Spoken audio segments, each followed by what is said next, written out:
What's up, buddy?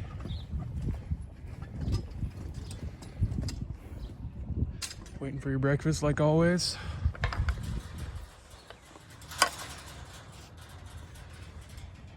What about you two?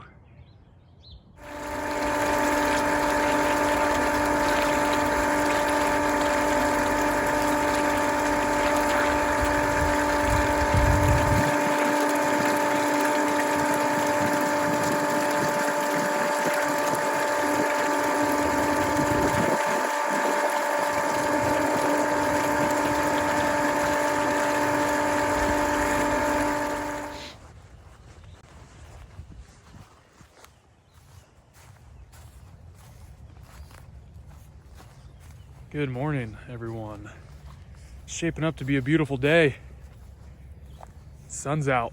Something we haven't seen for the last couple 2-3 days. It's been snowing, rainy, overcast. Seems like every time we'd finally get some dry ground, we'd have some snow or some rain and get everything all soggy again.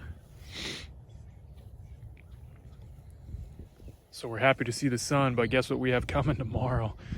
Oh man, they're saying like another half-inch of rain, which I shouldn't complain. We need the rain and it'll help set us up for a really good spring, but having the cows in this spring lockup, like I've talked about, they're definitely beating up certain areas. It actually hasn't been too bad. I've been pretty happy with how they're doing, you know. With this side of this pasture has always been really, really good. During the grazing season, it was always very, very good grass. And as you can see, like there's a really nice thick mat of grass down. So it takes a little bit longer for the spring growth to pop through. You know, we're getting some blades sticking up there. But it's definitely not like the front pasture. You know, that front pasture again is where they spent all winter, most of the winter. That's where I fed hay, and so there was a lot less residual. There's hay residual on the ground, but a lot less of this natural duff. So the grass up there is just it's popping up really, really quickly. It's gonna take a bit for the grass to get through, the green spring grass to get through stuff like this. So plus, obviously, having a nice mat like this really helps when it gets soft and soggy and the cows are staying on a tighter area. You know, they don't push through this nearly as bad. We're gonna do some seeding. We'll get some annual ryegrass, and I haven't decided if I'm gonna do fescue yet or not. I'm not opposed to fescue by any means. I mean, we all know the benefits that fescue can give you, especially if you live in a colder climate. It's not really a native grass here. Definitely going to get some annual ryegrass put down to help cover up the mud and the areas that they've really beat up. But we're getting close to calving. Actually, this is perfect. She's not too springy yet. I don't know. The sun might be stopping a good shot there, but you know, she's getting a little loose. So she's a few, let's see, she was set for like April 16th and today is April 4th. So we're getting there. So she will definitely get a lot more springy than this. You know, it'll get pretty engorged and very relaxed here coming up.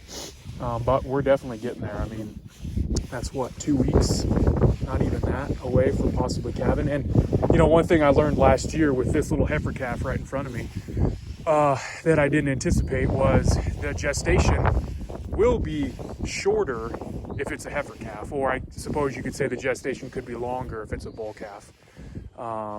So she actually came, oh, come on, right there on the hay, about 5 days early last year, which was perfect. I was out of town and I had planned to be back, give myself that 4 or 5 days to kind of get ready before the projected calving date for this girl in front of me. And I was home for a day and she showed up. So yeah, you know, I say about 10 days for these two girls, but if it's a heifer calf, you know, there's a good possibility that it'll be, you know, could be a week. We could be a week away from having having little heifer calves on the ground, but we'll see. I'm excited. I'm really excited for that Dexter over there to become a mom. She's been a great aunt. We always called her the aunt because she was the one that would babysit when the other two needed a break from their calves. She would always babysit. She was always very concerned. She'd follow the calves around. You know, we've had a few instances where the cows have actually gotten out because of gate issues and fence issues. And this one right here, she's stayed in the fence, and she'll let out very stressed moos. Like, you guys aren't supposed to be out there. Don't go anywhere. So she is getting a little springy too, as you can see. Kind of getting a little relaxed, but not nearly as much as the other one. And neither of them are bagging up yet. So obviously she's got a little bit of a bag on her because she was just nursing this calf, and actually I'm going to talk about that here in a second, but there's not much of a bag getting on her yet. Now her teats are starting to hang down a little bit more, something I haven't seen yet on her, but she still has a bag nice and tight. So, you know, there's a good chance that she'll be a little bit later, you know, maybe the 18th or 19th. One of them, I can't remember who was projected for April 18th, and the other one was April 16th. So that bagging, you know, I mean, that can literally happen 24 hours before, especially on a heifer. You know, that colostrum releases, the milk releases, and then it fills that bag pretty quickly before calving happens. So you can see here, she still has a bit of a bag on her because she was milking this heifer calf, but it's definitely gone down. And so she weaned her calf. I'm officially calling her heifer calf here weaned, which is awesome. That's been the plan all along. Like, we don't have the space to really separate the animals. And at the end of this video, I'll link the video I did about weaning that steer calf over there, Big Red, Big Mac, because his mom did not get pregnant last year. And so she really had no reason to wean him. I went about 14 months before I decided it was time to get him weaned. So I'll link that video at the end of this one. But we just used that nose flap, the quiet wean, and put that in him. Ran that for a while, kept them together, and then I think I did do a minor separation, or I kept them apart just for a little bit, and then I put that flap back in. But, you know, at 13, 14 months old, they're just stealing little bits of milk every day. They're not truly, I wouldn't consider that truly nursing. You know, they're getting a snack, right? 99% of their diet's coming from the forage. So it wasn't that big of a deal to try and break him of that nursing instinct. It was more of just that maternal bond. But these two, yeah, I would say it's been 3 weeks. It has been 3 weeks since I've seen her nurse. So she, you know, we could call it a month. I'm going to say her mom here weaned this calf, I'd say about 30 to 35 days before she's due. You know, I never did see her kick at her calf. I just started noticing, seemed like every morning when I'd come down, you know, they'd get up when I'd bring them hay, especially early in the morning before I'd have to go to work. Normally, they would get up and the calf would come over and nurse. And, you know, mama here would sit there and basically milk her calf before she came over and started eating the morning hay. And I stopped seeing that.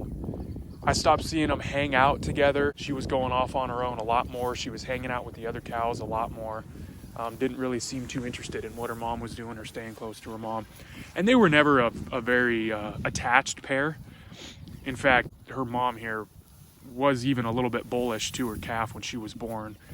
First calf heifer, so, you know, she didn't know what to expect.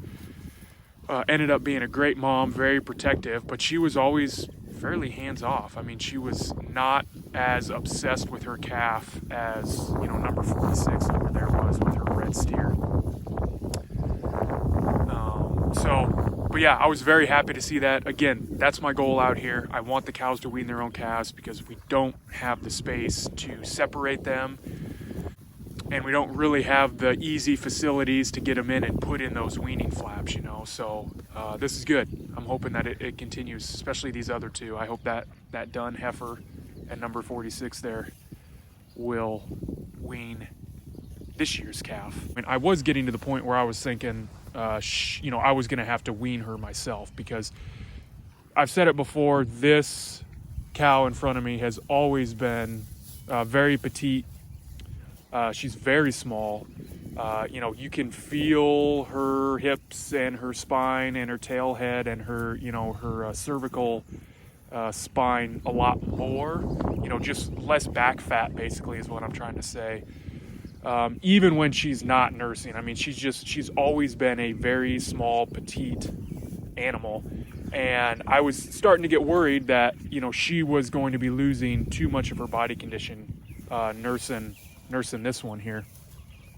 And it was going to be detrimental to this year's calf that she was getting ready to have. So I was considering, you know, weaning 3121 here right in front of me, just so we could put some size and some condition on her mom going into calving to make sure that, you know, this year's calf was going to be healthy and ready to go. But she did it on her own, and I don't feel like she has put on too much condition, but like I said, she's just naturally a small animal. No, she's not super heavy. She's very gentle. She's not very tall. She is, I wouldn't say she's skittish, but she's not overly friendly, and she's just going to stand back and wait for you to do what you need to do, whether it's, you know, fixing fence or putting fence up or feeding hay or feeding, you know, supplements or treats, whatever. She's just going to stand back and wait till you do what you need to do and then step back before she comes up. Whereas, you know, 46 and her steer calf especially, they'll run you over to get what they want. You know, if they know it's time to move, you know, when we're in the middle of the grazing season and we're getting ready, I'm getting ready to let a gate down to move them into the next strip, and they're ready to move, like, they're going to run right up to you and they're going to run right through you to get to that new grass. They'll do the same with hay, and sometimes they can get a little wily when I bring those energy cubes out. Still, you know, not aggressive, not dangerous, but for someone who maybe has some kids or, you know, a smaller framed person or just new to the cattle world, that can be a bit intimidating. So having a small frame heifer like her and a cow that produces smaller framed heifers, you know, there could be a market for that for individuals that are looking for pets, honestly. You know, just keep a couple cows on their property, kind of get into the whole cattle game. Just kind of have a handful of really small, petite cows as pets. So I'm still trying to decide the future of her heifer calf here. Originally, she was going to be for sale coming up here at the end of April, because she will be 1 year old. Again, that's my plan. List them for sale at 1 year old or at weaning, basically.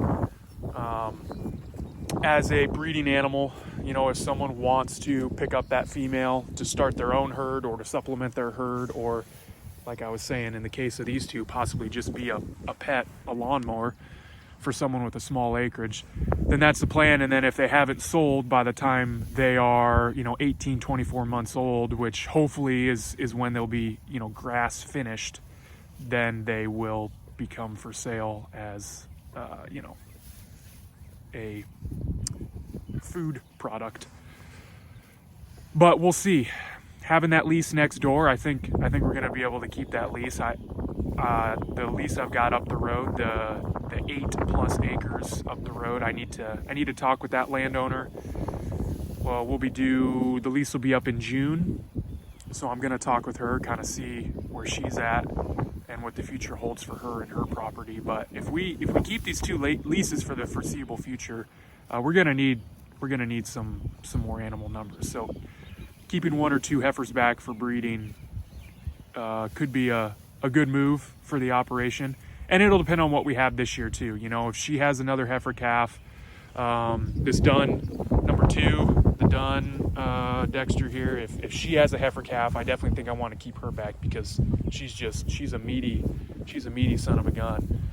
And the sire we used this year, he's a big boy. So I think she will produce some really, really good quality breeding females that will be good for terminal calves. You know, they will be a great food product. I mean, the amount of fat that she has on her and that she put on her with strictly grass alone is amazing. So if she has a heifer calf this year, we'll probably definitely keep her back to grow our herd if we are able to keep both of these leases. But bottom line, if we don't keep the leases, I'd say we're getting close to running out on max acres for the animals we got. So she's loving that.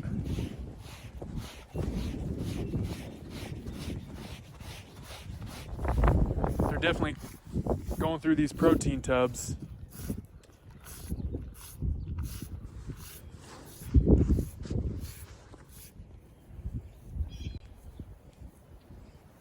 Man, look how wide she's looking from the back here.